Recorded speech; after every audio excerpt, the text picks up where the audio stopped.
noches, bienvenidos una vez más a esta transmisión online del Ministerio Juntos. Estamos muy contentos de que nos acompañes para aprender juntos más de la voluntad de Dios. Por eso, cada domingo nos encontramos para conocer las respuestas de Dios que tiene para nosotros a través de su palabra. Hoy tenemos un tema muy necesario ante los desafíos que estamos enfrentando. Recuerda que después del mensaje tendremos la entrevista al doctor Wilmer Villacorta, quien es profesor del seminario Fuller de Estados Unidos. Participa escribiendo tus preguntas en los comentarios, que gustosamente las responderá. Buenas noches, hermanos y hermanas. Mi nombre es Wilmer Villacorta. Soy profesor en el Seminario Teológico Fuller en Pasadena, California, pero yo vivo en la ciudad de Colorado Springs, en el estado de Colorado. Es un privilegio para mí poder dirigirme a ustedes en esta noche y darles un saludo desde estas tierras. He sido invitado para poder compartir con ustedes sobre temas candentes, relevantes, importantes para líderes, para personas que están caminando con el Señor y desean conocer y entender un poco más de los desafíos y cómo responder a ellos en este llamado a ser discípulos, discípulas de Cristo. En primer lugar, quisiera agradecerle la oportunidad al hermano Roini por la invitación y espero que en estos próximos 30 minutos podamos nosotros gozar de un tiempo para establecer unas bases que nos ayuden a entender temas muy cruciales en la vida personal, en el caminar con Jesús en nuestras vidas. Ante todo, quisiera decirles que las Escrituras nos dan la esperanza, nos dan el testimonio, nos dan las pautas que necesitamos entender, conocer, para tener una vida que glorifique a Dios, una vida que proclame con nuestras acciones, con nuestro carácter, el mensaje de esperanza que es la persona de Jesús. Y eso es lo que en esta oportunidad quisiera compartir con ustedes. Y nada más también para resaltar la importancia de conocer las Escrituras. Y el tema central de nuestra conversación en esta noche es para poder ver la importancia del carácter en la vida de una persona que se llama líder o de una persona que se llama discípulo o discípula de Cristo. ¿Y por qué es importante esto? Es porque en verdad reconocemos de que es necesario entender de que el ser líder es un privilegio y también una oportunidad de servicio. Muchas veces entendemos que ser líder es mandar, es gritar, ejecutar, ser más un jefe. Pero lo que puedo entender sobre el rol y la persona en las características de un líder, queda muy, muy claro que la vida de Jesús representó el ser un líder, pero en una manera muy enigmática y muy especial. Una vez ustedes conocen este pasaje donde los discípulos discutían entre sí para ver quién era el que estaba más el primero entre todos. Y Jesús, tomando a un niño, no lo digamos, si alguno de ustedes es como este niño, entonces será el primero. Y si en otros pasajes de los evangelios también menciona que si quiere ser el primero, ser el siervo de todos, porque no bien claro enseña que los elementos y lo primordial para Jesús no era ser el más importante, sino ser el último, el servidor. Todo eso trae problemas para el liderazgo desde nuestra perspectiva en el siglo XXI, porque en verdad creemos que ser líder es solamente un privilegio donde yo debo ser servido, aunque Jesús dio estas palabras muy claras en los evangelios, que el Hijo del Hombre no vino para ser servido, sino para servir y dar su vida en rescate por muchos, y lo cual es enigmático, porque cada vez que he estudiado y enseño sobre liderazgo, enseño sobre todos estos asuntos de cómo entendemos el caminar en la fe en Cristo y cómo las culturas donde nosotros vivimos y nos formamos domina nuestro entendimiento y nos da pautas, nos da formatos de conducta que en verdad muchas veces no representan el carácter de Cristo. Y eso es muy importante que podamos entender. Y una de las cosas que quisiera invitarles también a poder reflexionar, tanto hermana como hermano, es que las Escrituras nos dan la esperanza de que somos llamados a ser luz, somos llamados a ser sal. Y la única manera que esa sal se va a sentir y esa luz va a iluminar es cuando nuestra vida personal, nuestras relaciones con otras personas van a reflejar a Jesús en la manera en que los tratamos, en la manera en que nos dirigimos a ellos, en la manera que los respetamos. Soy profesor en un seminario en los Estados Unidos y constantemente tengo pastores, líderes de organizaciones cristianas que vienen a estudiar. Y muchos de ellos tienen las preguntas muy difíciles porque muchos de ellos vienen con golpes en la vida, en el liderazgo, en sus trabajos, con conflictos, con luchas, con preguntas que no encuentran respuestas y vienen con ese deseo de querer recibir esperanza, recibir un mensaje de que hay más allá de lo que pueden estar limitados. Muchos de ellos, en verdad, ya hasta piensan 2 veces en dejar el servicio cristiano para dedicarse a otra cosa. Y mi experiencia con muchos de ellos, tanto hombres y mujeres en el ministerio, ha sido de que muchas veces necesitan recibir esperanza. Y no hay nada como la esperanza de las Escrituras, porque encontramos especialmente desde el Antiguo y Nuevo Testamento más de 1000 líderes mencionados por nombre. Cuando me refiero a líderes, son personas que Dios llamó para influir sus propósitos en el pueblo, en la gente que Él llamó a través de las edades. No estamos mencionando 1000 líderes mencionados por nombre. Líderes buenos y líderes que no eran tan buenos. De manera de que vamos a encontrar un sinnúmero de ejemplos en este milenario libro escrito para nosotros, dice Pablo, para darnos esperanza. Entonces ese es mi punto principal que quiero compartir. En particular, también ver que las Escrituras nos mencionan de nuestro líder paradigmático y ejemplar, el paradigma de nuestras vidas, que es el Señor Jesús. 4 evangelios hablan de 3 años de presencia de Dios con nosotros. Y nos deja en los evangelios, que espero que muchos ya los hayan leído varias veces, nos da el caminar, nos da las pautas de una vida que glorificó a Dios y transformó la historia. Y esa fue la vida de Jesús que encontramos en los evangelios. Mi evangelio preferido es el evangelio de Juan. Y me recuerdo cuando en mis primeros años en la fe recibí un evangelio de Juan y me lo devoré, por decir así, leyéndolo, conociéndolo. Pero a la misma vez el evangelio de Juan tiene una riqueza, una profundidad de la vida de Jesús, de la divinidad de Jesús, de la humanidad de Jesús en muchas formas. Y la manera en que trató a las personas en cada uno de esos hermosos capítulos que encontramos en el Evangelio de Juan. Pero otro personaje muy importante que después de Jesús ha sido de mucha influencia en mi vida es el apóstol Pablo. Y yo sé que conocen, han escuchado mucho del apóstol Pablo. El apóstol Pablo fue un perseguidor de la iglesia, un hombre instruido en la ley de Moisés, el próximo rabí después de Gamaliel, supuestamente. Pero hubo una interrupción en su vida, y esa interrupción en su vida fue la aparición de Jesús resucitado en el camino a Damasco. Ustedes conocen la historia en capítulo 9 del libro de los Hechos. Encontramos Pablo postrándose, enceguecido por la luz, cuando Jesús le dice: Saulo, Saulo, ¿por qué me persigues?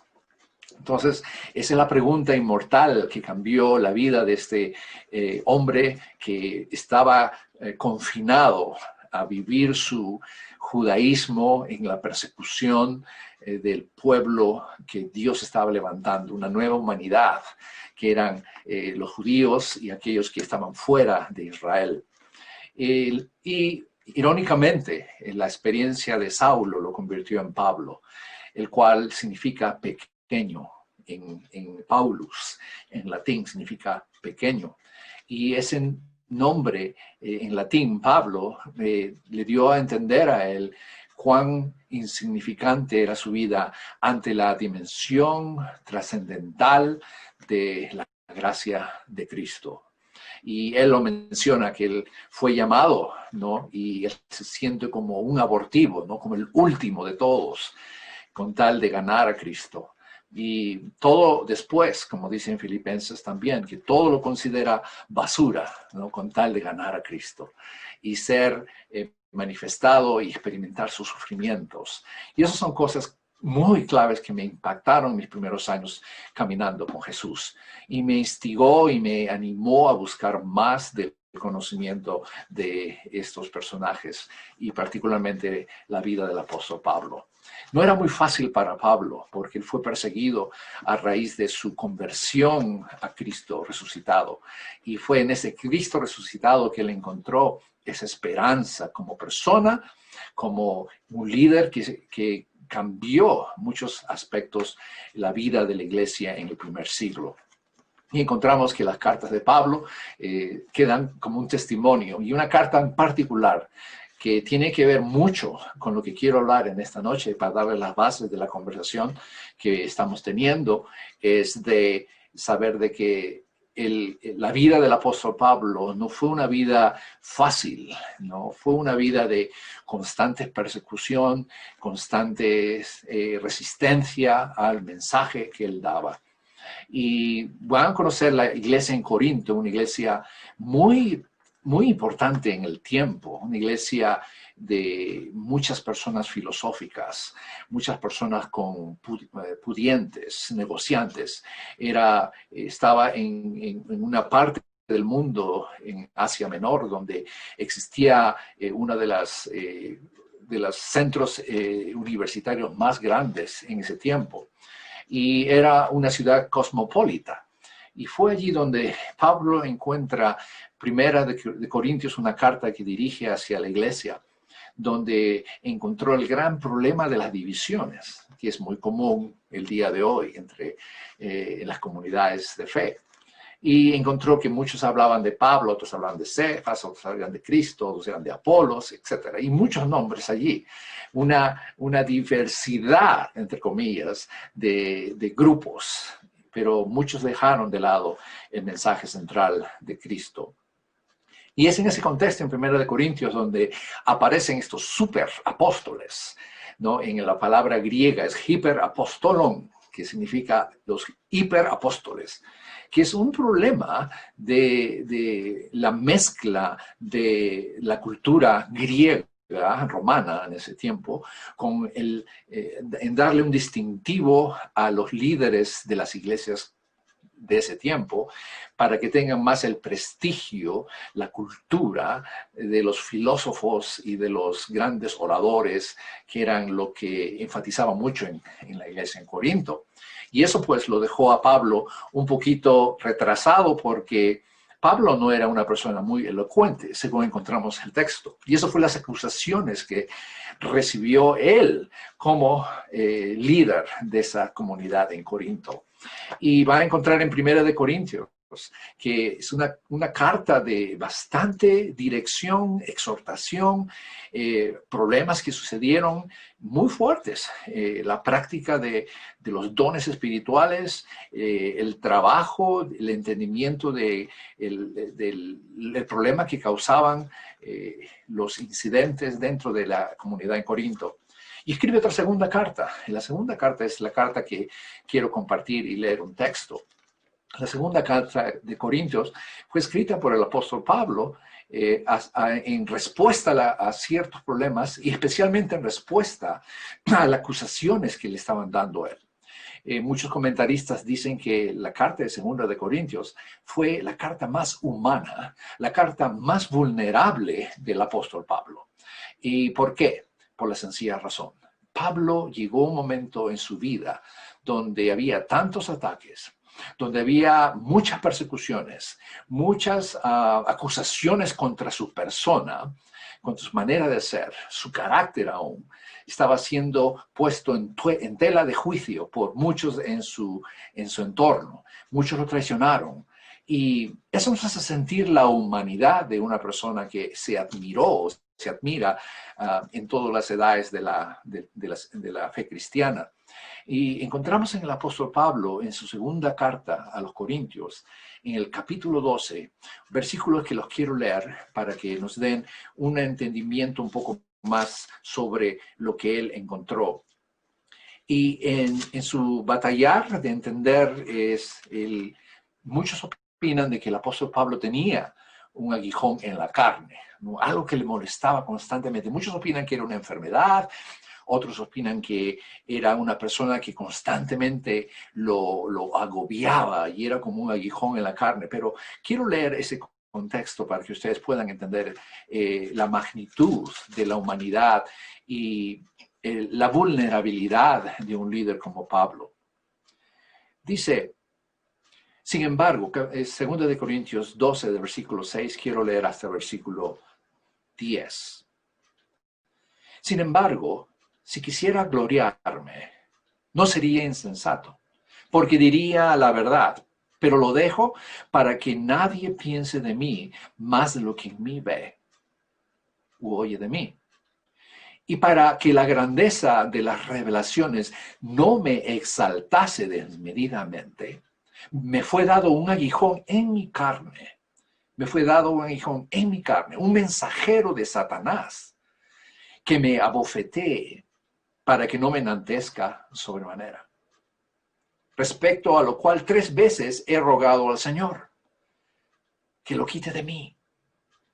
Y me ha dicho, bástate mi gracia, porque mi poder se perfecciona en la debilidad. Por tanto, de buena gana me gloriaré más bien en mis debilidades, para que repose sobre mí el poder de Cristo. Por lo cual, por amor a Cristo, me gozo en las debilidades, en afrentas, en necesidades, en persecuciones, en angustias, porque cuando soy débil, entonces soy fuerte.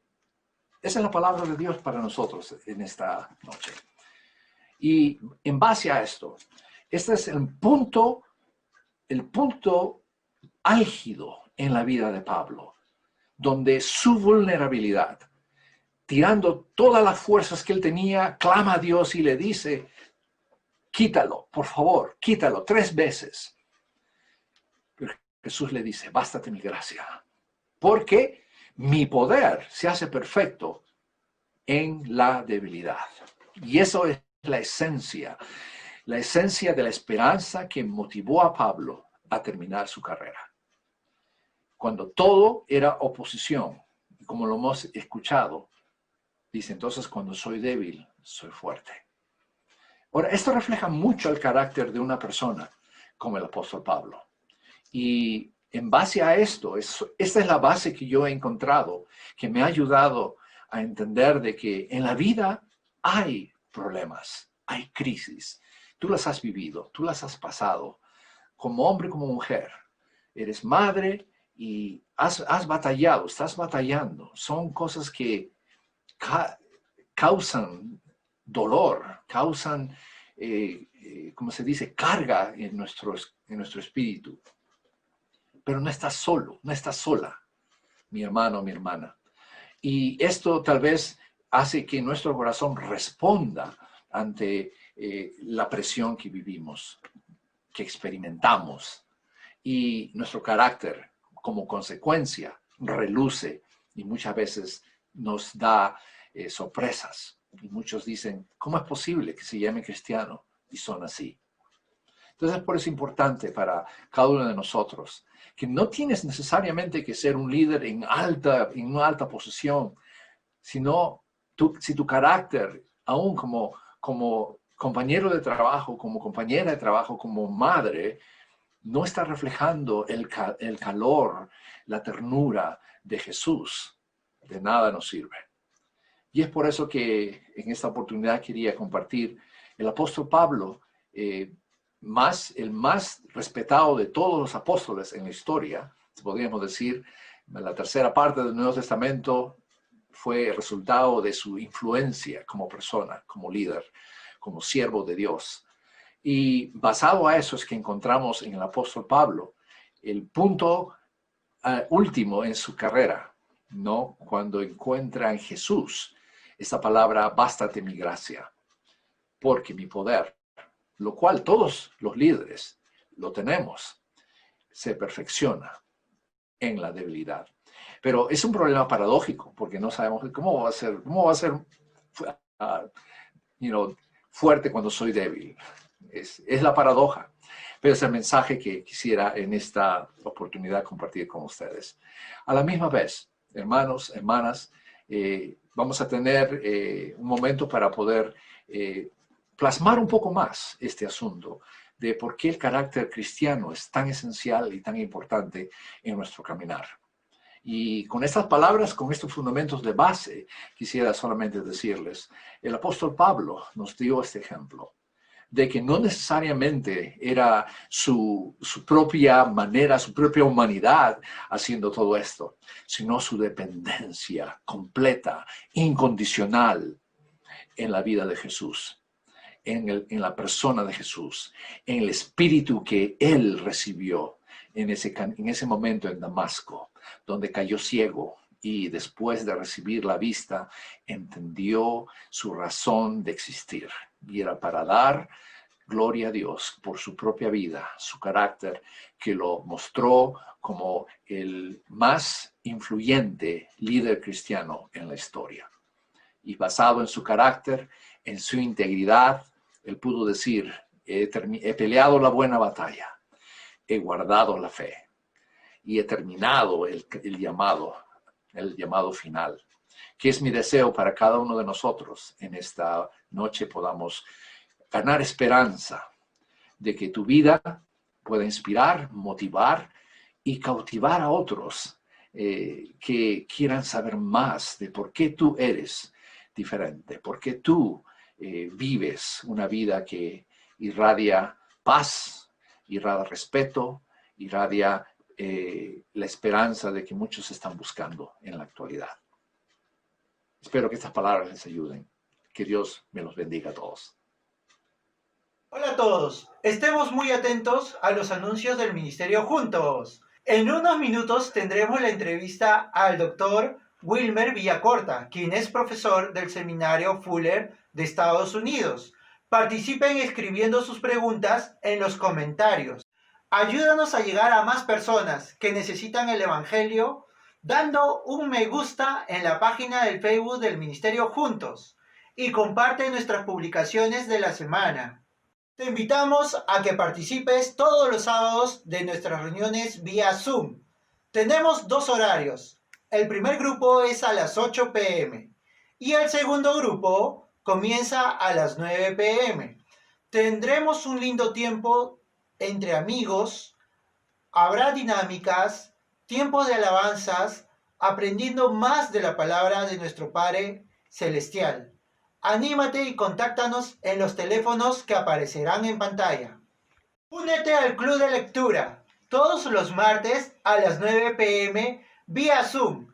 Informes en nuestra página del Facebook del Ministerio Juntos. El Ministerio Juntos te invita a que participes del curso para parejas de novios, que se dictará todos los jueves a las 9 p.m. por Zoom. Será un lindo tiempo de preparación y aprendizaje en esta importante etapa prematrimonial y cómo construir un hogar cristiano feliz. Informes al teléfono 98 90 66 71 6. 98 90 66 71 6. Muchas gracias. Que tengan una excelente semana. Muchas bendiciones. Muy buenas noches. Gracias a Dios tenemos un nuevo invitado hoy día para este segmento de preguntas. Y ya hemos podido escuchar realmente una buena exposición acerca de lo que es el liderazgo. Y ahora vamos a pasar a este segmento de preguntas y queremos darle la bienvenida al doctor Villacorta que está con nosotros. Muchas gracias, hermano Ronnie, por la oportunidad. Y en este segmento quisiera tener también la oportunidad de responder a ciertas preguntas prácticas que quisiéramos dar que puedan ayudarnos a tener un poco más de la practicalidad de lo que hemos escuchado anteriormente sobre la vida de Pablo, el ser líder, el carácter, la vida diaria, los desafíos, el dolor, el sufrimiento, que muchas veces nos dan alternativas para poder plasmar nuestra vida, nuestro testimonio como siervos del Señor. Así que esta es una buena oportunidad. Gracias por su tiempo. De verdad, estamos muy contentos de poder tener. Y ahora vamos con la primera pregunta. Dice aquí, ¿qué características, habilidades y actitudes tiene un líder? Bueno, es una pregunta bastante amplia. Características principales que puedo derivar de lo que hemos podido escuchar anteriormente. La vida de Pablo, el apóstol, podemos ver que era una persona que muy preparada, una persona sensible a la necesidad de aprender y de enseñar, pero empezó su carrera en el lugar equivocado, posiblemente, diríamos, ¿no? Persiguió a la iglesia. Estaba convencido de que su fe era real y eso lo llevó a perseguir la iglesia. Era una persona determinada, una persona que tenía la convicción, pero la persona de Cristo aparece en él y lo transforma. Y esa convicción, esa determinación quedó en él y continuó. Y él fue pues uno de los líderes más predominantes en la historia del Nuevo Testamento, donde nos deja, esa es la primera cosa que puedo apuntar. No fue determinado, fue una persona de convicción. Otra característica que yo veo era el apóstol Pablo. Era una persona que constantemente estaba rodeado de otros, que él constantemente mentoreaba o discipulaba, ¿no? La palabra mentor le sirvió a muchos como él tenía aprendices, Timoteo, Tito, ¿no? Y también tenía personas que le ayudaron a salir adelante como Bernabé. Bernabé le abrió las puertas a la ciudad, a la iglesia en Jerusalén. Era también una persona que constantemente estaba aprendiendo, estaba leyendo, y él escribe a Timoteo, le dice, tráeme las cartas, ¿no? Los pergaminos. Es una persona que siempre estaba investigando, porque él era preparado, era una persona que era supuestamente para ser el próximo rabí en la comunidad judía en su tiempo. De manera de que también era una persona que se relacionaba. Va a encontrar en Romanos capítulo 16 más de 20 personas mencionadas de nombre en un solo capítulo al terminar la carta a los romanos. Y va a encontrar hombres y mujeres que él llamaba por nombre y les daba ciertas palabras de ánimo. Entonces era una persona que tenía convicciones, una persona determinada, una persona que se relacionaba con otros y una persona también que dependía de otros, ¿no? Y tenía... como Bernabé, tenía gente que constantemente le ayudaban y le abrieron puertas para poder entrar y ser de influencia en lugares donde muchos no confiaban en él. Entonces encuentro en la persona de Pablo las características de una persona también, una persona sincera, vulnerable, ¿no? Como lo hemos leído en 2 de Corintios. Creo que esa fue la carta máxima de Pablo, donde encontramos la realidad de que seguir a Cristo no es fácil, pero necesitamos de su fuerza, de su poder, cuando admitimos nuestras flaquezas. Y esa es la humildad que Él espera de nosotros. Entonces las características están enumeradas allí. Determinado, con convicción, preparado, una persona que dirige a otros, que mentorea, disipula a otros, que prepara a otros y también que recibe de otros y también que es sencilla, vulnerable y humilde como Él. Okay, muy bien. Bueno. Acá tenemos una pregunta bien interesante. Dice, ¿todos somos llamados a ser líderes? ¿Hay distinción de géneros y de edades? Bueno, lo que sí puedo decir, una cosa muy importante, la palabra líder en sí. Es una palabra, no sé si usted la ha estudiado, la palabra líder se deriva de una palabra en inglés, que es leader. Y la palabra líder tiene una connotación en inglés. ¿Sí? No hay palabra, la palabra en español más cercana a líder que yo puedo entender es un caudillo. Ahora, la palabra caudillo en inglés muchas veces traducido como líder. Y un cabecilla, por decir, ¿no? Entonces, en el idioma español hemos heredado una idiosincrasia de la definición de la palabra líder que viene de Norteamérica, la palabra leader. Entonces, Quiero que piensen eso. Esa es la primera cosa importante. El Nuevo Testamento, si ustedes buscan en todas las escrituras, no existe esa palabra en la Biblia. Es como muchas cosas que no existen seminarios, por ejemplo, en la Biblia. Palabras como esas. Pero la palabra líder ha sido tal vez usada en demasía, donde en verdad yo propondría de que Jesús vivió una vida de servicio, que lo dijo bien claro y lo mencioné, que Jesús no vino para ser servido, sino para servir. No menciona en ningún lugar que él vino para ser líder. No encuentro en ningún lugar. Eso nadie puede negarlo. Entonces, de ahí quiero dar mis sugerencias. Mis sugerencias es la siguiente. Toda persona es llamada a seguir a Jesús. Si has escuchado y has creído y has confesado que es el Señor, ese es el primer llamado. Y ese llamado se deriva a una vida de constante servicio, una vida donde somos llamados a negarnos a nosotros mismos, tomar nuestra cruz, dice, ¿no? ¿No? Negarnos a lo que nosotros queremos y seguir a Jesús. Y yo creo que ese es el llamado para todo hombre y mujer.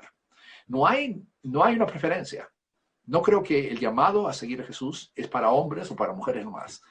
Es para una nueva humanidad. Entonces, eso es lo que hemos lamentablemente perdido en nuestra vista, es de que hemos categorizado, ¿no? Decimos, no, pues las mujeres no pueden hacer esto, los hombres sí, las mujeres pueden hacer esto, los hombres no. Y hemos creado pues un sistema donde hay disparidad, hay desigualdad. Entonces, yo creo que todos somos llamados a seguir a Jesús. Y si seguimos a Jesús, vamos a servir, vamos a dar nuestra vida por su mensaje. Y eso es lo que marca la vida de una persona que cambia la historia. Mira la vida del apóstol Pablo. No hay ningún pasaje en las Escrituras que habla donde él fue llamado a ser líder. Él fue llamado a ser esclavo de Jesús. Las cartas empiezan así. Esclavo, Pablo, esclavo de Jesucristo, ¿no? O siervo de Jesucristo, para no ser la palabra muy esclavo, es muy fuerte ahora. Pero para mí esas son las marcas que muchas veces la influencia del business, ¿no? El business, el líder en el business world, en el mundo de los negocios, ha influenciado tanto en la iglesia, en nuestro caminar, nuestra definición de ser líder, que pensamos que es un líder corporativo, un líder de negocios. Pero no creo que es eso. El líder cristiano es una persona que sirve de primero, una persona que desarrolla a otros, una persona que sirve a una comunidad. Y yo creo que son características que no tienen género, no tienen, es para hombre o para mujer, sino si vamos a encontrar las escrituras, encontramos una variedad de personas que sirvieron y cambiaron sus realidades. Y esas son las respuestas a esta pregunta. La pregunta tiene al final un toque, digamos, que nos pregunta sobre distinción de géneros y edades. A ver, ¿podría unas palabritas sobre el tema de la edad? Edades, no creo que hay una diferencia de edades, porque puedo encontrar en las escrituras jóvenes y personas de edad. Un ejemplo de personas de edad. 75 años tenía Abraham cuando escuchó a Dios decirle, deja a tu tierra y a tu parentela a la tierra que yo te mostraré. En un contexto donde él vivía como Ur de los caldeos, con la herencia de su padre, Taré, creo que es su nombre, que le iba a dejar toda su herencia a él, pero él dice, no, deja todo eso y sígueme a la tierra que yo te mostraré. Y fue así que él rompió ese esquema cultural, porque el patriarca tenía que quedarse con la herencia de su papá. Pero en cierta manera, como el hijo pródigo, ¿no? Dame todo lo que me corresponde y me voy. Entonces eso fue lo que él hizo. Dejó la tierra, dejó la casa de su padre y se fue a una tierra donde Dios le llamó a ser una nueva nación, un nuevo pueblo. Esos son ejemplos de unos 75 años de edad. Nadie se atrevería a hacer eso. Como puedo encontrar la vida de otro joven, en la vida de Timoteo, formado por su madre y su abuela, que eran personas de fe. Y lo formaron bastante joven. Y Pablo lo pone en una iglesia en Éfeso, que es una iglesia muy complicada. Y le escribe 2 cartas, donde esas cartas los exhorta, lo anima a seguir, a caminar. Entonces vamos a encontrar una variedad de edades y hombres y mujeres. Una persona que me cautiva mucho en la historia es la vida de Esther, la reina Esther. Su nombre era Hadassah. Si no saben, búsquenlo, son 10 capítulos en el libro de Esther. Y va a encontrar, era una chica exiliada, huérfana, y tenía que vivir en dos identidades. Una identidad era ser persa y otra era ser judía. Y su tío o primo, ¿no? Mardoqueo, le dice, cámbiate de nombre. Y le puso Ishtar, que es en babilónico Esther. Entonces podemos decir que hay un libro en la Biblia, en el Antiguo Testamento, que tiene un nombre pagano y es Esther. Entonces, y era joven, posiblemente Esther tenía unos 17 años, 18 años, y Dios usó su vida. Ahora, el libro de Esther no menciona a Dios en nombre, por eso muchos no lo leen, porque dicen no se menciona a Dios allí, pero Dios está detrás de la historia y preserva la vida del pueblo judío de un genocidio que iba a ser por el horrible líder Amán, ¿no? Que quería destruirlos. Entonces veo que no hay limitaciones. Dios no se limita a un género, no al hombre nomás, al varón, sino que ha usado hombres y mujeres a lo largo de la historia bíblica. Ok, muy bien. Acá hay una pregunta que seguramente va a despertar alguna polémica. Dice, ¿por qué es tan difícil para los hombres tener una líder mujer? Justamente es un tema que estoy enseñando en el seminario por 10 semanas, es un trimestre. Yeah. ¿Y por qué es difícil? Yo creo que tiene que ver mucho con nuestra idiosincrasia latina, el machismo. Es una influencia cultural que vivimos. Todos hemos vivido en un contexto machista, donde hay una predominancia varonil, donde ejerce muchos problemas, una lacra social de la violencia doméstica, de todo tipo de violencia, los problemas que encontramos en la industria de la pornografía, que son elementos que son nutridos por la hipermasculinidad o el machismo que existe en las sociedades a través del mundo entero. Vivo en un país que es el principal exportador de la industria pornográfica en el mundo entero.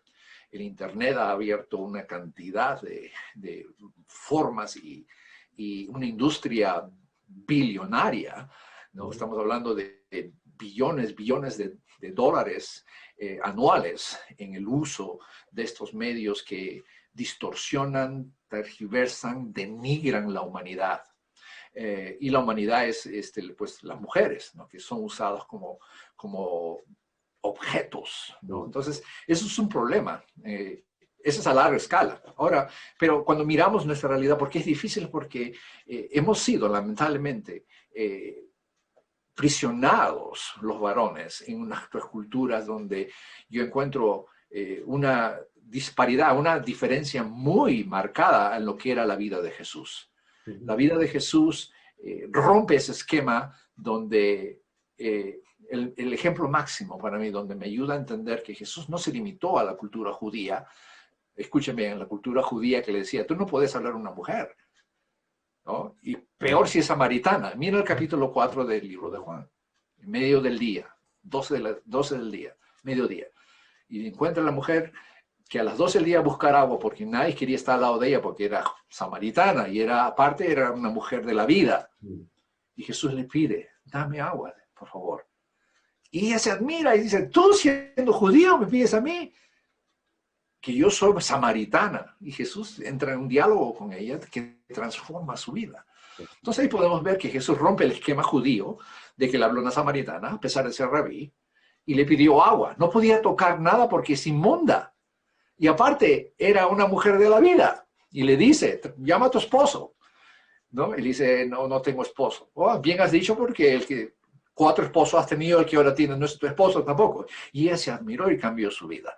Y vino a ser la primera testigo a los samaritanos y le evangelizó a los samaritanos y los samaritanos vinieron a creer a Jesús.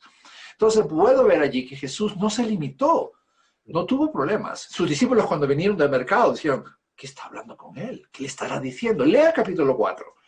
Es increíble. Entonces puedo ver que si yo soy seguidor de Jesús y veo lo que él hizo, entonces voy a decir, ¿cómo puedo alinear mi vida a lo que él hizo? Porque sus discípulos eran los que se rompían la cabeza y decían, ¿pero cómo es posible que esté hablando con ella?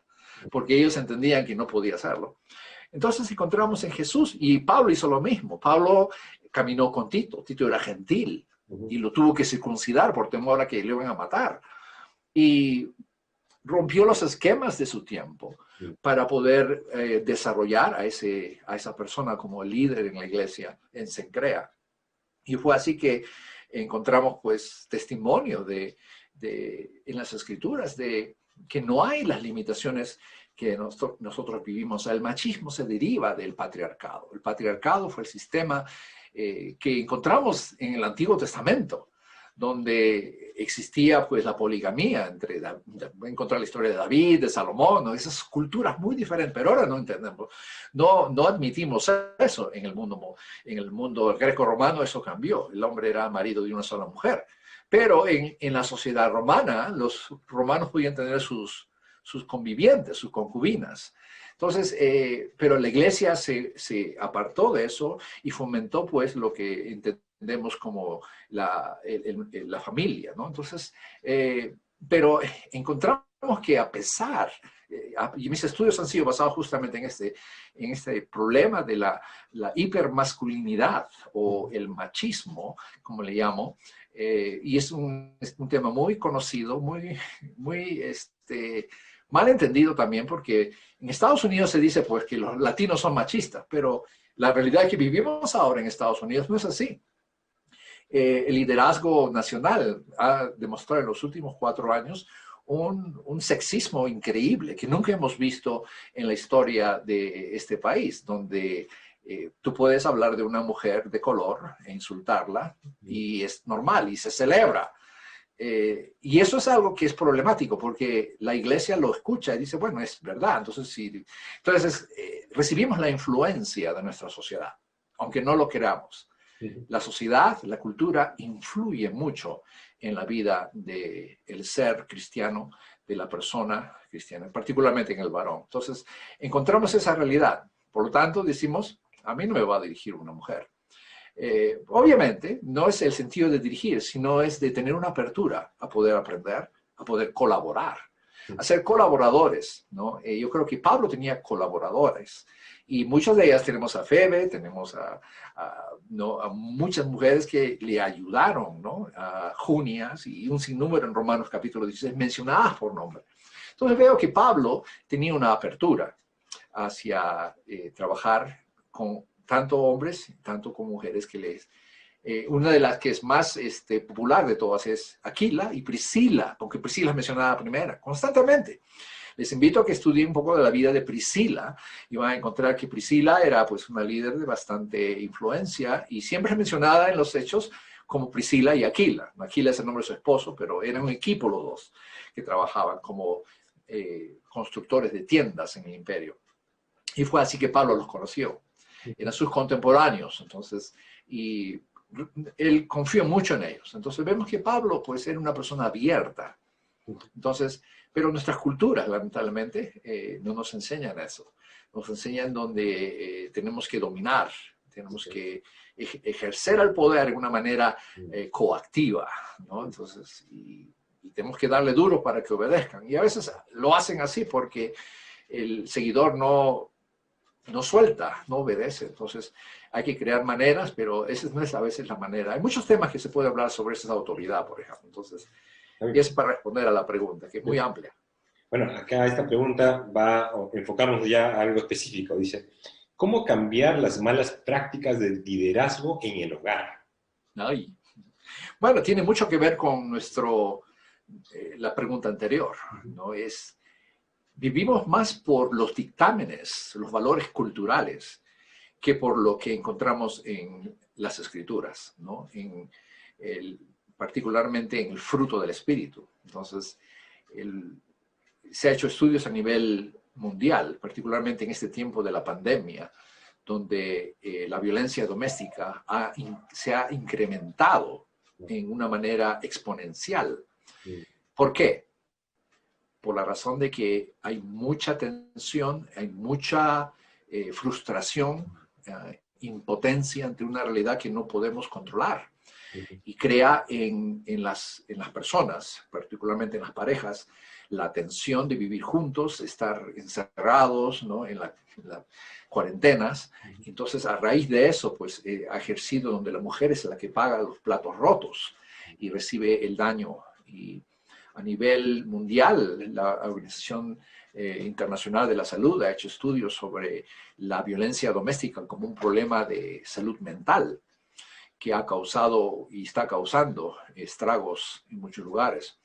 La iglesia en particular sufre de un problema de violencia doméstica serio.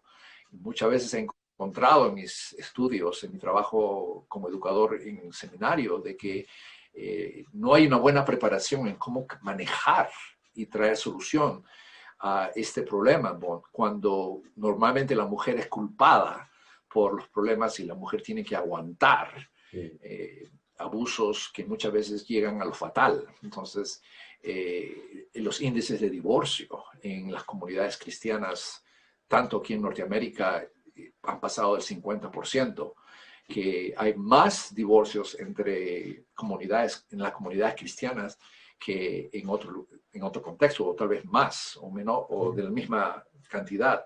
De manera de que es un problema sistémico, serio, que muchas veces no ponemos atención. Y yo creo que momentos como estos nos deben ayudar a hacer, ¿qué debo cambiar en mí como varón, en mi trato a mi familia, ¿no? Sí. Si eres casado, bueno, a mi esposa, ¿no? ¿Cómo debo tratar a mi hermana? Normalmente nosotros los varones pensamos, pues son para que nos laven la ropa, nos planchen todo, nos den el mejor plato. ¿Cómo puedo cambiar eso? ¿Qué es lo que haría Jesús si estuviese aquí? Es servir, es escuchar, comunicar, perdonar. No, si es madre, ¿no? Cómo entender a sus hijos que son adolescentes y vienen con problemas, amarles, educarles, instruirles, tener paciencia, pedir al Señor en su debilidad ayudarles a ser fuertes. Cosas como estas que yo creo que la pandemia, el COVID-19, nos ha abierto desafíos que debemos responder en una manera que glorifique a Dios, en una manera que pueda también ayudar a aquellos que están sufriendo, ayudar a aquellos que necesitan una salida ante una problemática que nos ha agarrado por sorpresa a todo el mundo. Sí, sí. Bueno, y trascendiendo un poco del hogar, aquí esta pregunta nos manda a otro ámbito. Dice, ¿cómo ser un líder exitoso en el trabajo y en la comunidad? Bueno, eso es clave. Yo creo que es parte de nuestra presencia como pueblo de Dios.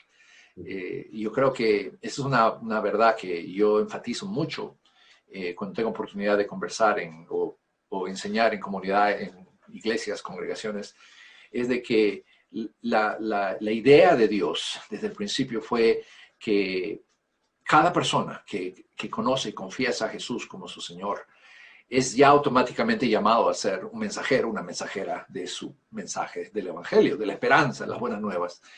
Y en el trabajo hay oportunidades, en el salón de clase, bueno, en el tiempo de COVID es un poco diferente, pero en nuestras relaciones fuera de lo que es la congregación, ¿no? El edificio, es donde nosotros venimos a ser la luz y la sal, somos la presencia transformadora del Evangelio.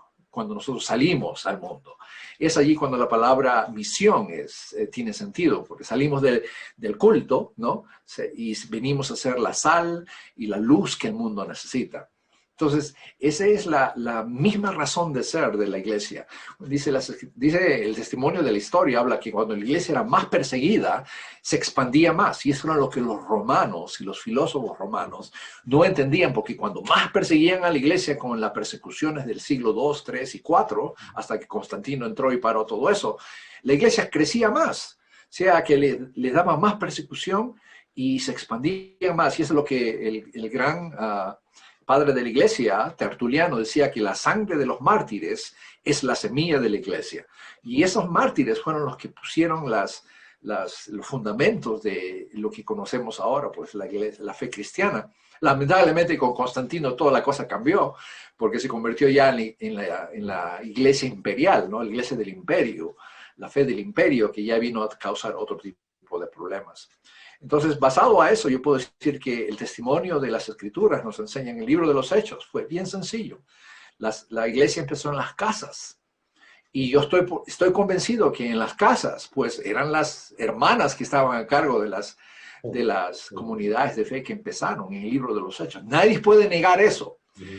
Pero lamentablemente cuando pues la cosa crece, ya venimos los hombres y lo tomamos y lo hacemos más pues organización y jerarquía y cambia todo.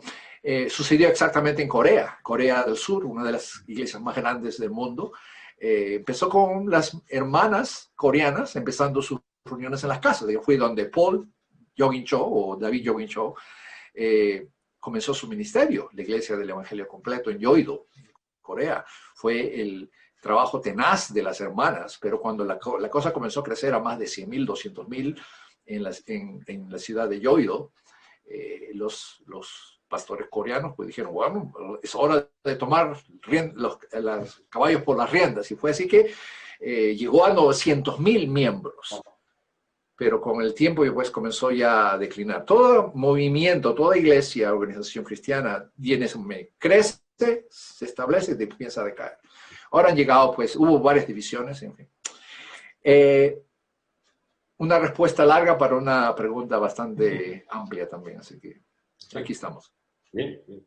Bueno, acá nos piden que comente de algunos líderes que ha conocido, que ha podido escuchar, verlos, ¿no? Y que han impactado en su vida.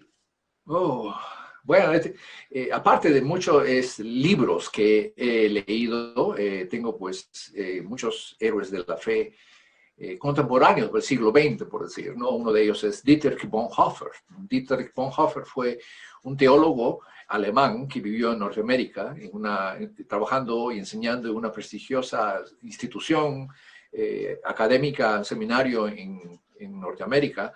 Escuchó el llamado de Dios de ir a Alemania para resistir y ser parte de la resistencia contra Hitler. Estamos hablando del tiempo del nazismo. Y dejó todo para ir a ser parte de la resistencia, para ayudar a la iglesia a sostener la fe, porque la iglesia en Alemania se había vendido, ¿no?, a Hitler. Pero había un sector que era la resistencia y él fue allí a ayudar a los cristianos a mantenerse firmes, a ayudarles en la esperanza del evangelio. Y fue así que donde él participó en la resistencia y fue capturado. Y en su captura, lo interesante es cuando fue a la prisión, fue donde él escribió sus cartas, que hasta el día de hoy vienen a ser cartas inspiradoras, cartas que hablan, cartas que he leído y que he usado en una de mis publicaciones, como las cartas de la cárcel que él escribió sobre quién soy. Y para mí esas cartas son como una oración de una persona que en medio de la debilidad de estar encarcelado, sintió el poder de Dios de una manera enigmática, una manera inspiracional. Y es uno de ellos, es Dietrich Bonhoeffer, que admiro, que me ha ayudado a tener la esperanza de que en medio de las dificultades, ¿no? Otro líder muy importante en mi vida es el Nelson Mandela. Nelson Mandela, 27 años en una prisión en Sudáfrica, ahí trabajando de martillador de piedras, ¿no? Él salió después de 27 años, tuvo todo el derecho de vengarse y meter todos en la cárcel cuando se hizo presidente, pero los perdonó. Y él marcó la historia y cambió Sudáfrica a venir a ser un país donde él cambió el trato humano hacia las personas negras, ¿no? Y así encontramos que él inspiró a muchos a lo largo de los años. Hace unos 5 años que murió Nelson Mandela. Son ejemplos de un líder secular y un líder cristiano como Dietrich Bonhoeffer. Aparte, pues libros que me han inspirado a seguir y teólogos que constantemente leo. Okay. Bien, acá hay una pregunta que nos pide diferencia, quizás con unas cuantas diferencias sería importante. Dice, ¿en qué se diferencia el carácter de un líder cristiano con un líder secular? Bueno, evidentemente es una pregunta donde muchas veces me he encontrado que en el seminario he tenido estudiantes que han sido hombres de negocios, son gente que han tenido empresas y quieren prepararse para servir en sus iglesias. Entonces vienen, una vez tuve uno que tenía una cadena de supermercados, ¿no?, aquí en el estado de Texas, y vino al seminario y era un hombre muy preparado, un hombre con bastantes recursos y quería sacar una maestría para poder servir en su comunidad, en su iglesia, como movilizador para la misión. Entonces, fue así que él traía todo, pero nunca tenía problemas económicos porque tenía sus supermercados y él tenía para tomar las clases. Y fue así que en una conversación llegamos al punto donde me di cuenta, me dijo lo siguiente, que me cago.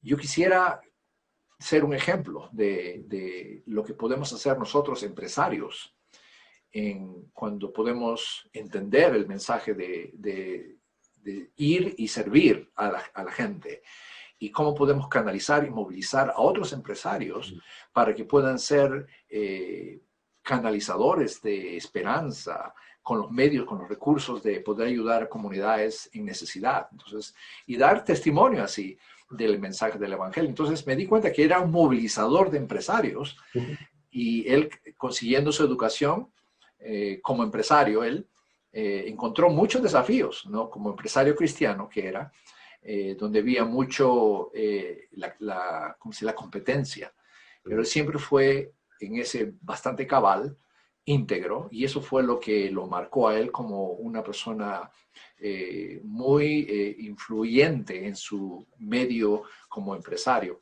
Me he dado cuenta de que es posible. Yo creo que he encontrado muchos empresarios cristianos que han sido desafiados por sus propios colegas, que a veces no son cristianos, por la manera en que tratan a su gente.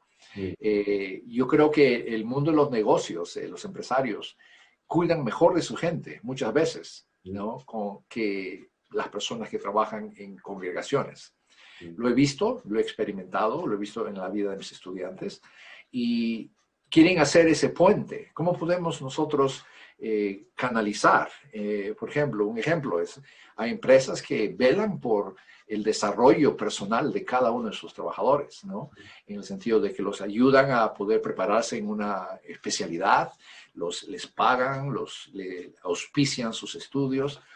En otros lugares no es así. En otros lugares te sacan el jugo lo máximo que pueden y ya cuando no tienes más que dar, pues te echan de lado, vamos a sacar a otros. Venimos a hacer más una empresa donde usamos a otros por causa de algo especial que queremos hacer. Entonces, venimos a hacer una comunidad consumista en cuanto al valor humano. Entonces, yo creo que de eso podemos aprender de empresas. Hay gente, hay uno que se llama Tim Collins, es un hombre que escribió mucho sobre el liderazgo empresarial, que habla sobre cómo motivar a la gente por medio de la empatía, ¿no? Entonces, empresarios que aprenden a ser empáticos, preguntan, pasan tiempo con sus empleados para poder fomentar mejor performance, mejor productividad, lo cual muchas veces necesitamos en nuestros contextos eclesiales, ¿no? de iglesia. Ok. Sí. Bueno, acá hay una pregunta bastante amplia, pero algunas ideas nos puede dar. Dice, ¿cómo ser un líder de carácter según la Biblia? Bueno, yo creo que hemos hablado eso un poquito. Yo creo conocer de Jesús es involucrarse en los evangelios. Lee los evangelios. Cuando más lees los evangelios, es mi experiencia personal, es de que nuestra vida sea inundada de la manera de ser de Jesús. Un ejemplo, Jesús habló mucho sobre, era constantemente probado, ¿no? Si era bueno para un judío dar tributo al César. ¿Qué dijo Jesús? Dame una moneda. ¿Qué dice la moneda? ¿Quién es esta cara que está acá? Ese es César. Dar a César lo que es de César, a Dios lo que es de Dios. Entonces, ese es un ejemplo de decir Jesús en su carácter nunca juzgó y condenó o dijo esto es malo, esto no lo hagan, sino él habló con una base de decir haz lo que es bueno con tal de que tu vida irradie luz, paz. Era una persona de paz. Jesús mandó a sus discípulos a predicar y si alguien no las recibe en su casa, ¿no? Oren por esa casa, sacúdanse el polvo del zapato de su calzado para que sea no caiga nada mal sobre ustedes, sino digan a las personas, no, no tenemos nada, no queremos causar ningún problema y se van en paz. Era una persona de paz en ese sentido. Entonces podemos ver que el carácter es, la palabra cristiano aparece en el libro de los Hechos y la connotación en el idioma original en el libro de los Hechos eran que eran como Jesús, era la idea, ¿no? Cristiano era como Jesús. Entonces, la palabra cristiano no es solamente una palabra que denomina a una persona que va a la iglesia, sino una persona que su vida, su manera de ser, era como Jesús, como Cristo. Por eso decían cristianos. Pero eso se ha dejado de lado, porque pensamos cristianos que va a la iglesia, pero es más que ir a la iglesia, es vivir como Jesús vive. Entonces, el fruto del Espíritu, paciencia, paz, gozo, amor, ¿no? Y todos los 9 frutos del Espíritu, ¿no? Gozo, paz, paciencia, bondad, benignidad, bondad, fe, mansedumbre y dominio propio, templanza, son las características del carácter de Jesús que está allí. Gálatas, mírenlo en Gálatas y van a encontrar el fruto del Espíritu. Sí. ¿Algunas reflexiones sobre el rol del líder para hacer que otros tengan éxito? La palabra éxito ha sido demasiado usada y tal vez unida con la idea de la teología de la prosperidad, lo cual no estoy muy de acuerdo. La palabra éxito nos da esa idea de que el éxito es todo en una prueba de que Dios me está bendiciendo, o sea, el éxito. Yo creo que la palabra más fruto, ser fructífero. Jesús habla en Juan capítulo 15, dice, los he llamado para que den fruto y que vuestro fruto permanezca. O sea, que el fruto, yo creo que la palabra que debemos utilizar en el contexto de nuestra fe es el ser fructífero. El ser fructífero nos llama a desarrollar a otros, ¿no? A ayudar a otras personas a ser fructíferas. Ese es el llamado que tenemos como líderes, en cierta manera, es de formar a otros, dar frutos, y ese fruto que permanezca. Entonces, el éxito más es una palabra que puede confundirse con éxito personal, que yo mismo soy, que yo soy el que luzco. Yo creo que la palabra fruto es más alineada a lo que Jesús nos llama a hacer. Los he llamado a que den fruto y que vuestro fruto permanezca. Entonces, ese fruto, yo creo que es una palabra, si podemos mirar la palabra en el idioma original, que es la característica de una vida que no está estéril, es una vida que constantemente está bendiciendo, está inspirando, está motivando. Y eso es lo que da fruto, ¿no? Entonces es como uno planta una plantita y no sea, pues, en el verano, aquí en Norteamérica es en junio, julio, agosto, en la pandemia, pues me dediqué a plantar y planté calabazas. Y me comenzó a dar calabazas, bastantes calabazas. Y para mí era una satisfacción todas las mañanas echarle agua, su abono, su lugar de que no se lo coman los animales, los pájaros. Y qué gozo ver el fruto. Nunca me ha crecido nada, porque yo siempre viví en Lima, que no crece nada, y era un gozo para mí, ¿no? Y hasta pues que la calabaza ya dejó de dar y el fruto era solamente un recuerdo. Pero imagínate, ese es el llamado de Jesús a nosotros, es dar fruto y que nuestro fruto permanezca. Muy bien. Voy a apuntar 2 preguntas acá y las menciono juntas para que quizás pueda dar una sola respuesta, ¿no? La primera es, ¿por qué algunos líderes fracasan en su liderazgo? Y la siguiente, si el líder está en pecado, ¿qué debe hacer? Bueno, quiero darles a todos mis estudios de liderazgo nos ha llevado a investigar cuáles son las causas que muchas veces muchos líderes no terminan bien.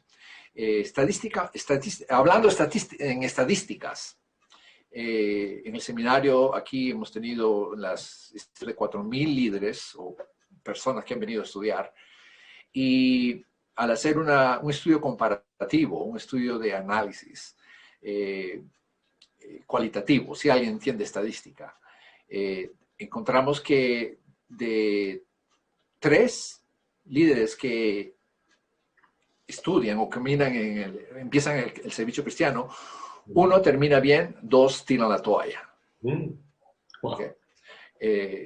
Haciendo un estudio también en las escrituras, vas a encontrar que se dio exactamente lo mismo. De 3 líderes, 1 en las escrituras termina bien, 2 no o terminan temprano.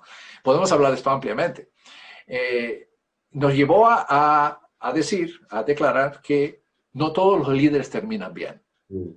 Responde a la pregunta que me dio el hermano Royne. ¿Por qué?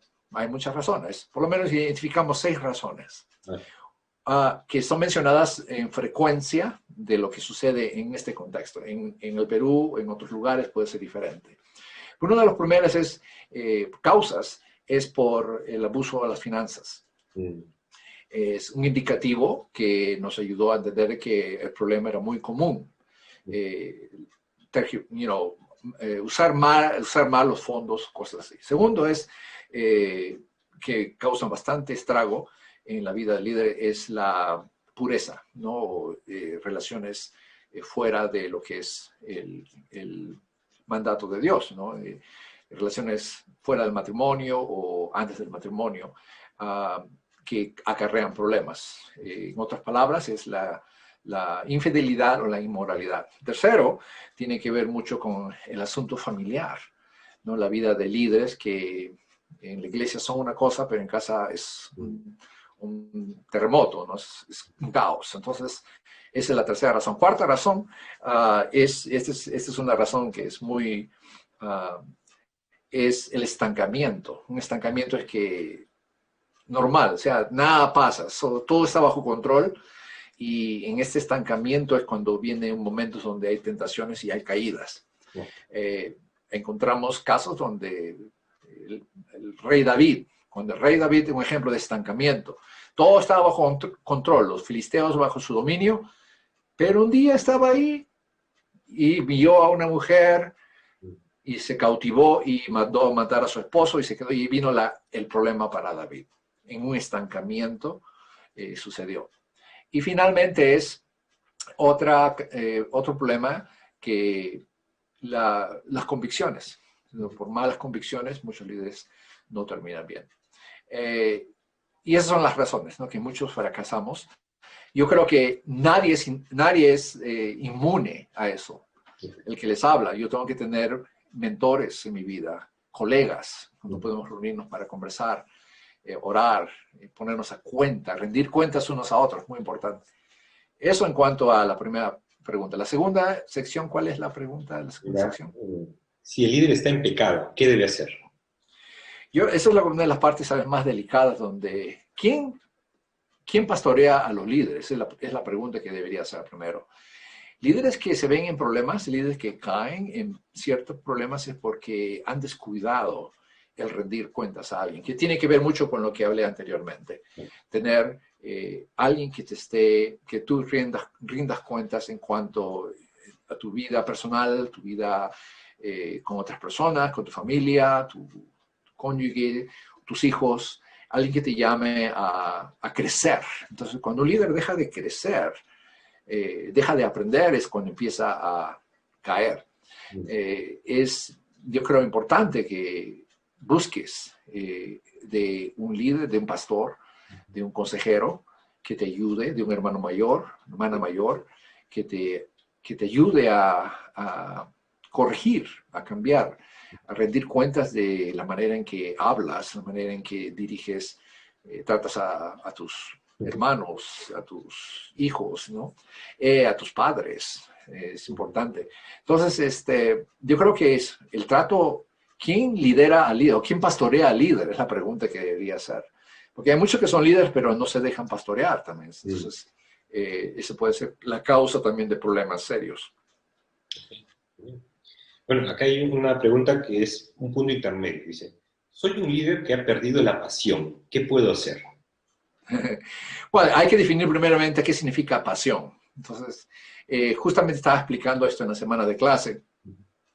La pasión viene de Dios. Dios, dice la palabra, porque de tal manera amó Y cuando dice, de tal manera amó Dios al mundo, porque Dios amó apasionadamente a su creación, al mundo entero, ¿no? La creación, y a la humanidad. Entonces, de tal manera amó Dios, ¿no? Y ese de tal manera indica esta pasión de Dios, una pasión divina, una pasión que lo llevó a la cruz. Tienen que pensar en eso. Y esa pasión, cuando me hace pensar pasión, Jesús está entrando a Jerusalén, en Mateo, y se detiene al entrar a Jerusalén y le dice, Jerusalén, Jerusalén, que matas a los profetas que a ti envío.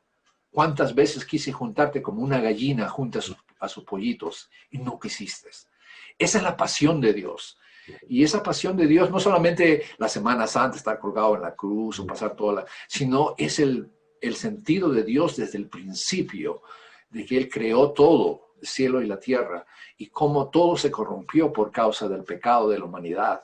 Que esa pasión ha existido desde el Antiguo Testamento. Y esa pasión es lo que nos invita a nosotros, como la vida de Dietrich Bonhoeffer, que les hablé. Esa pasión por libertad por su pueblo alemán lo movió a él porque era la pasión de Dios por la libertad de los alemanes bajo la corrupción del Tercer Reich. Y esa pasión fue lo que movió a Bonhoeffer. Entonces, cuando yo hablo, he perdido la pasión, pues será tu entendimiento de pasión que tus fuerzas para hacer la obra, obviamente se te van a acabar. Pero si tú reposas en la presencia de Cristo y descansas en la pasión que Él ama a todos, dice, ¿no? Él ha venido a salvar a todos, no ha venido a buscar a los sanos, sino a los enfermos. Entonces, esa es la pasión de Dios. Y la pregunta de base debe ser, ¿Dios sufre con el que sufre? Okay. Quiero que sepan, es un principio teológico muy profundo, amigo, hermana, hermano, amiga que escucha este mensaje. Cuando tú sufres, Dios sufre contigo. Y eso es tal vez por la razón por que Jesús murió en una muerte cruel como la cruz, para dejarnos saber a nosotros, seres humanos, que Dios sufre cuando sufrimos. Y esa es la pasión. Entonces, nosotros somos invitados a la compasión, que es sufrir al lado de alguien. Y eso es lo que Dios hace con nosotros. Por eso ser compasivos unos con otros, dice la palabra. Porque en esa pasión de Dios puedo sufrir con mi hermano, con mi hermana, especialmente en estos tiempos tan difíciles. Okay. Bien, esta pregunta es como desde la perspectiva de alguien que quiere confiar en su líder, ¿no? Miren, dice así. ¿Qué características de madurez debemos observar para poder confiar en nuestro líder? Ajá. Voy a volver a Pablo. El apóstol Pablo tenía una manera de... Su carta, cuando él escribió a 2 de Corintios, cautivó la mente, el corazón de muchos que no creían en Pablo, porque Pablo escribe esta carta, la segunda carta, donde él dice, mi poder se perfecciona, recibe la palabra de Jesús, mi poder se perfecciona en la debilidad. Es un líder que es genuino, que es auténtico, un líder que vive influye con su vida, es un modelo, ¿no? Entonces, Pablo modelaba a sus discípulos en el sentido de, él mismo habla en 2 de Corintios capítulo 12, donde él recibió tantas revelaciones, ¿no? Hasta el tercer cielo se fue y vio visiones. Dice, pero para que no se enaltezca en sobremanera, hubo un aguijón que Dios permitió, ¿no? Un mensajero de Satanás. Dice, no sabemos qué significa eso. Muchos conjeturan muchas cosas, posibilidades, pero el punto no es eso, el punto no es el aguijón, el punto era para que no se enaltezca Pablo. Entonces sucede esto y él le pide, quítalo de mí porque me está causando dolor. Y Jesús le dice esta palabra, bástate mi gracia, porque entonces mi poder se perfecciona en la debilidad. Y para responder a esa pregunta, entonces, tiene que ver con el sentido de que necesitamos esa ayuda del Espíritu. El Espíritu de Dios en nosotros nos debe ayudar a mantener esa vida que inspire, que motive a otros a seguir. Entonces, yo creo que el apóstol Pablo es mi mejor ejemplo para responder a esta pregunta que es de base, yo creo, para poder seguir en este caminar. Okay. Bueno, acá hay una pregunta para el líder. Dices, ¿cómo enseñarle al líder que debe aprender a soltar o delegar?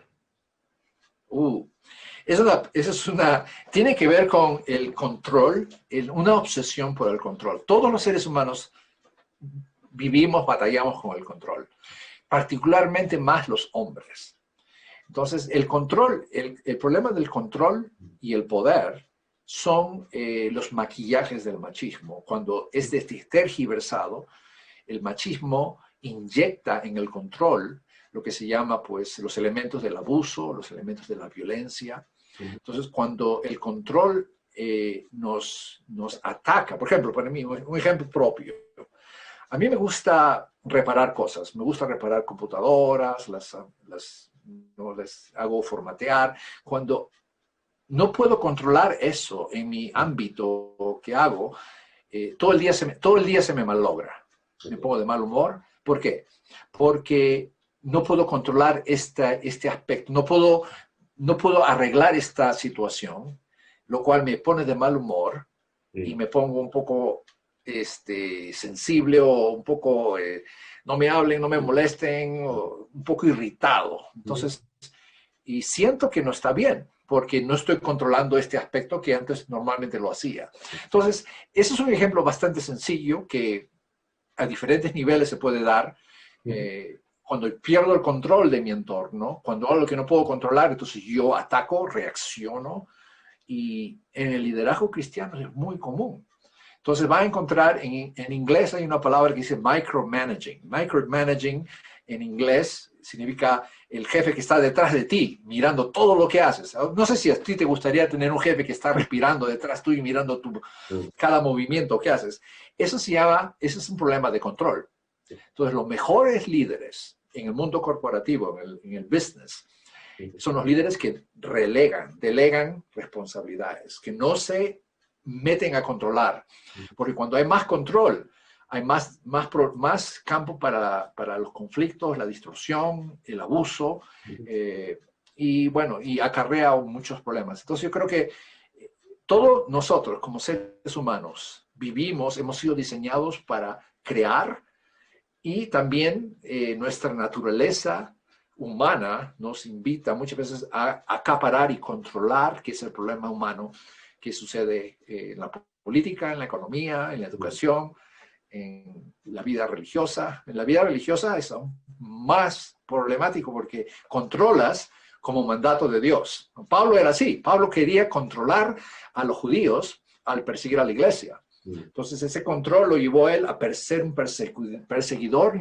infiltrador en las iglesias para cautivar y no para capturar a más cristianos. Entonces, pero en su encuentro con Jesús, camino a Damasco, ese control se fue al punto de que se quedó ciego. Entonces, al quedarse ciego, perdió control.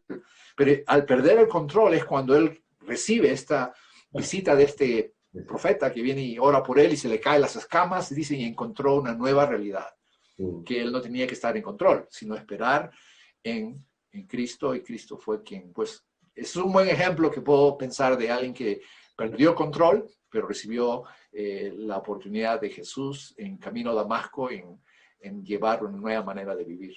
Excelente, excelente, muy bien. Bueno, acá hay una pregunta bien interesante, dice, ¿cuándo un líder debe romper las reglas? Romper las reglas. Bueno, yo creo que romper las reglas debe ser una causa, y yo creo que la causa debe ser para que otros puedan florecer. Por ejemplo, si yo veo que hay abuso en un contexto donde hay líderes que abusan de otros, yo puedo usar mi influencia. Yo, por ejemplo, soy anciano en una iglesia local. Y puedo usar mi influencia. Muchos me respetan porque, bueno, enseño un seminario y toda la cosa, ¿no? Pero el respeto que he ganado por ellos, por esta congregación, no es por mi trabajo, que tengo un doctorado y todo eso, sino es más por la manera en que me relaciono con ellos. Entonces, a raíz de eso, ellos decidieron invitarme a ser anciano de la iglesia. Será por las canas que traigo, pero y ha sido una oportunidad en la cual he podido mostrar quién soy, ¿no? En una manera honesta, transparente y respetuosa en respeto con el equipo de ancianos, ¿no? Y y servir a la comunidad, ¿no? Servir a la comunidad fuera de la iglesia y dentro de la iglesia. Entonces, fuera de la iglesia nosotros ayudamos a muchas personas ancianas que aquí en Estados Unidos normalmente viven en casas donde los cuidan, ¿no? Entonces nosotros abrimos antes de la pandemia, por supuesto, oportunidades donde ellos venían a nuestros locales a comer. Entonces les proveíamos transporte, los traíamos, y son ancianitos que vienen con sus, ¿no? Con sus andadores, pero esa es la manera en que servimos a la comunidad. Entonces los familiares de ellos se sienten muy animados, bendecidos, que nosotros podemos ayudar. Es una manera de servir a la comunidad. Entonces esa es en cierta manera la forma en que podemos también servir y ser de bendición para otros. Okay. Bueno, aquí hay una pregunta bien interesante. Dice aquí, ¿cuál debe ser el legado del líder? Wow, eso es... El legado yo creo que puede ser en tus frutos, ¿no? A quién, si estás a cargo de algo, ¿no? Tu legado debe ser quién te va a reemplazar, quién se va a quedar en tu lugar a cumplir el propósito que Dios te dio. Por ejemplo, de mi profesor en el seminario, yo tengo un profesor en el seminario que ahorita tiene 85 años. Está sufriendo de Alzheimer, se está olvidando ya, pero él fue el que me auspició para hacer lo que hago ahora. Entonces, yo vivo su legado. Su legado de él fue escribir sobre cómo ayudar a los líderes a terminar bien. Entonces, ese fue su legado. Y mi legado es continuar eso, cómo ayudar a líderes a hacer bien, en cómo usar el poder en una manera que glorifique a Dios. Entonces, yo añadí a su legado y cómo usar el poder que recibimos como líderes para glorificar a Dios. Entonces, su legado de él fue el ver a más líderes terminar bien. Enseño un curso que él escribió y lo he modificado y lo he adaptado. Es un curso que ayuda a los líderes a cómo preparar una vida de ministerio en el cual sean fructíferos, desarrollando a otros y terminando bien, porque no todos los líderes terminan bien. Entonces yo les ayudo a mis estudiantes a que ellos vean que no todos los líderes terminan bien, pero espero que ustedes terminen bien, y acá están las sugerencias, acá están las herramientas, acá están las ayudas.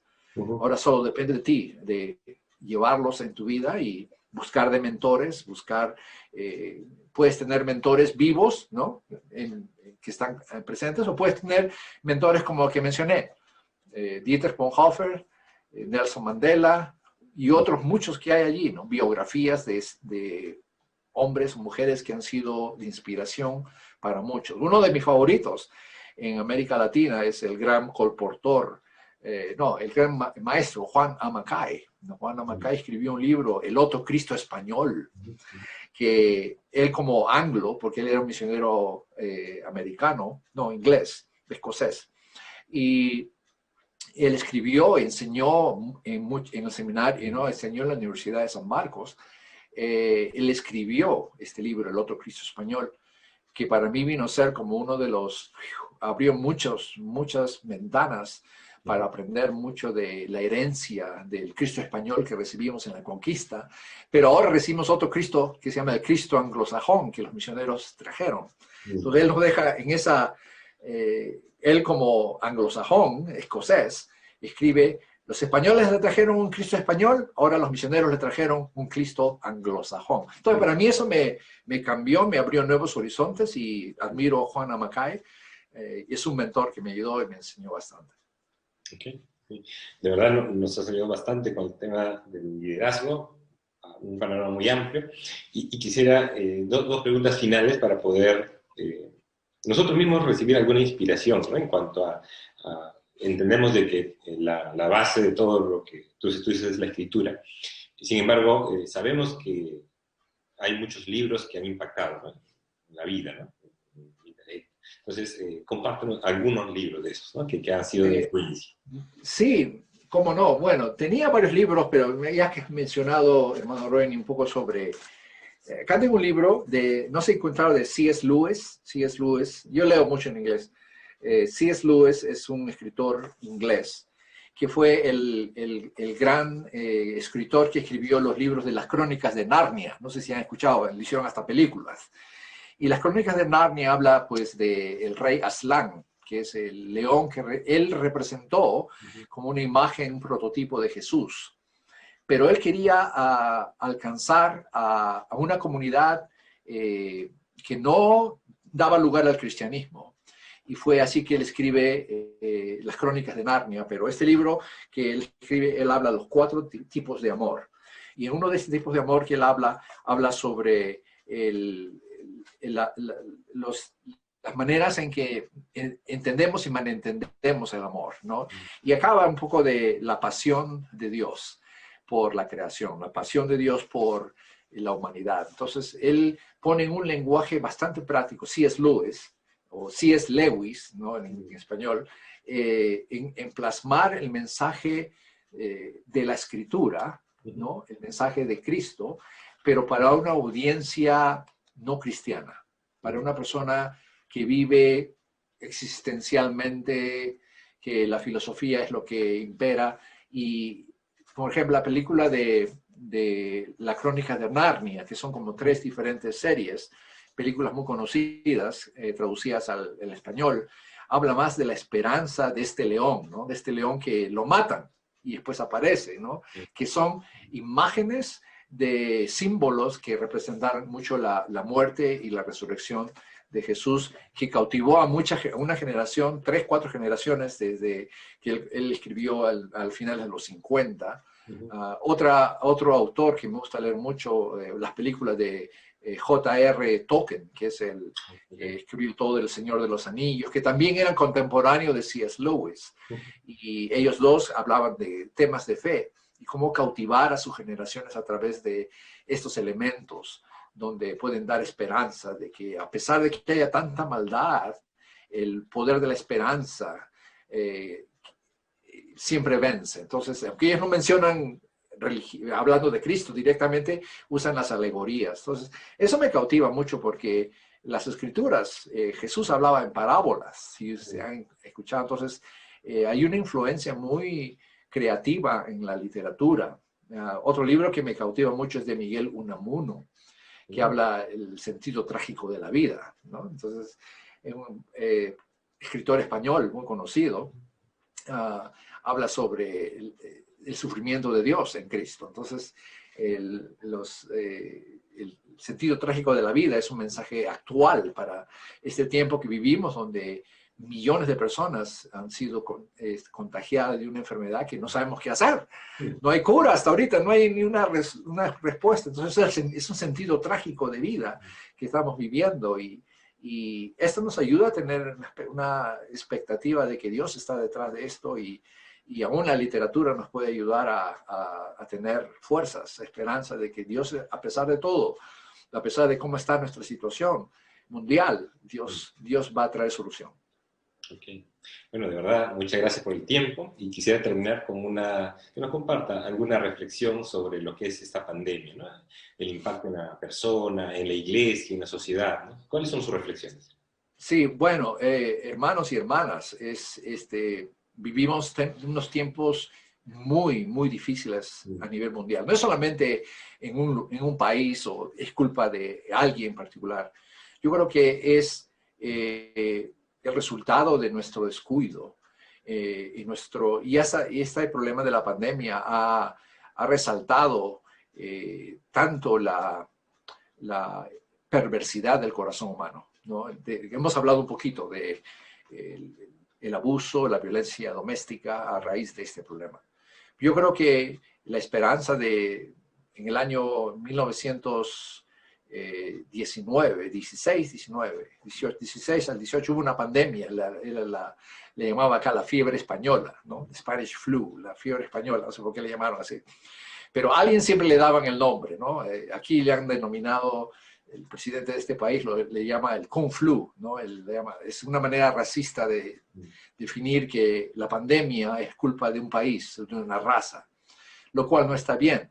Entonces, esta pandemia ha desatado lo peor de nuestra naturaleza humana, pero a la misma vez ha abierto oportunidades de servicio, oportunidades de solidaridad con comunidades que sufren. Aquí en los Estados Unidos hay lugares donde se distribuyen comida, donde congregaciones, comunidades de fe colectan comida para mucha gente que han perdido sus trabajos. Entonces, hay oportunidades para la iglesia de activar una presencia solidaria, una presencia como Cristo en ayudar a aquellos que nunca vieron que las iglesias le abrían las puertas para recibir comida. Entonces, iglesias que pueden servir a la comunidad de esta manera. Entonces, ha abierto también las oportunidades a sentir un poquito más de estar con la familia, ¿no? Estás en cuarentena, estás con la familia, su papá y la mamá están trabajando en casa, los hijos están haciendo las tareas por Zoom. Entonces, hay que elegir, o respondo mal, les pego a mis hijos, les digo déjame trabajar, o es un momento donde puedo aprovechar para convivir. Se han hecho estudios donde los padres, los papás y las mamás han tenido más oportunidades de diálogo con sus hijos de la secundaria en este tiempo de 6-7 meses de pandemia, como nunca antes. Ha reforzado las relaciones familiares entre hijos y padres en una manera que no se ha visto antes. Entonces podemos mirar de que ha habido desafíos y a la misma vez oportunidades de bendición. Otra cosa que hemos visto es las iglesias han sentido el peso de una pandemia al tener que reducir los servicios, a tener que hacer todo electrónicamente, lo cual ha desafiado a la iglesia a tomar nuevas oportunidades de usar las redes sociales, que han sido muy dañinas, pero que ahora son motivo de esperanza, como ahora, gracias a la oportunidad del hermano Roini de poder nosotros estar en este medio y ser de bendición a pesar de que estamos a la distancia. Entonces, la pandemia nos ha empujado no solamente a mostrar lo feo de la humanidad, sino también lo positivo y cómo el evangelio, el mensaje de esperanza que nosotros podemos dar, puede hacerse realidad en actos de ayuda, de solidaridad, de compasión con otros que sufren. Entonces yo creo que eso es lo bueno, especialmente en fortalecer los lazos familiares, ¿no? En cuidar de sus padres, de sus ancianos padres, si los tiene, estar presentes, cuidarse, no ponerse la máscara cuando es necesario, por causa de ellos. Entonces está ayudándonos también a no pensar en mí. Aquí en Estados Unidos hay una pelea ahorita sobre las máscaras, la han politizado las máscaras, a manera de que no es la máscara, es mi derecho a no tener máscara. Pero también es mi derecho es cuidar la salud de una persona de la tercera edad que puede ser expuesta. Entonces, eso ha ayudado y está desafiando a muchos cristianos que piensan más en sus derechos en vez de cómo puedo sacrificarme por otros. Entonces, esa es una disyuntiva que necesita mucha oración, especialmente aquí en este país, donde estamos ahorita en una carrera electoral, donde la máscara es un símbolo político y no debe ser así. Debe ser un símbolo de cuidar del otro. Y lamentablemente es el poder, es el control de líderes que quieren manejar y usar esto para su propio enriquecimiento personal. Bueno, estamos muy agradecidos. Quizás algunas palabras de despedida. Bueno, hermanos y hermanas, ha sido una bendición poder estar en este medio y bendecirles a ustedes, especialmente en este tiempo de incertidumbre. Hermano, hermana, mantente fuerte a la mano de Jesús, porque Él no cambia. Él nos va a ayudar a salir de esto. Y siempre mantener tus ojos fijos en el autor y consumador de nuestra fe. Y es ahí donde vamos a encontrar la fuerza, como Pablo la encontró, en medio de nuestra debilidad, ¿no? En medio de esta pandemia. Decir, Señor, ayúdanos. Da fortaleza a los líderes de este país, de tu país, para salir adelante. Y que podamos mostrar lo mejor del Evangelio en nuestras vidas en medio de este tiempo de prueba que estamos todos pasando. Que el Señor los bendiga a todos, mis hermanos. Bueno, estamos muy agradecidos con el doctor Wilmer Villacorta, que ha estado con nosotros, y queremos en este tiempo, de verdad, darle, quisiéramos darle un aplauso virtual, pero no se puede. No se puede, solamente así, las manitos pueden poner. Agradecidos por su Una bendición, hermanos, compartir con ustedes. Con toda la audiencia queremos ya despedir el programa y decirles que la próxima semana vamos a estar con un nuevo tema, un nuevo invitado, así que separe el tiempo para el domingo a las 8, esté justamente conectado con nuestro programa a través de Facebook y YouTube. Que Dios los bendiga y cuídense. Muchas bendiciones. Adiós. Adiós. Adiós. Adiós. Adiós. Adiós. Adiós. Adiós.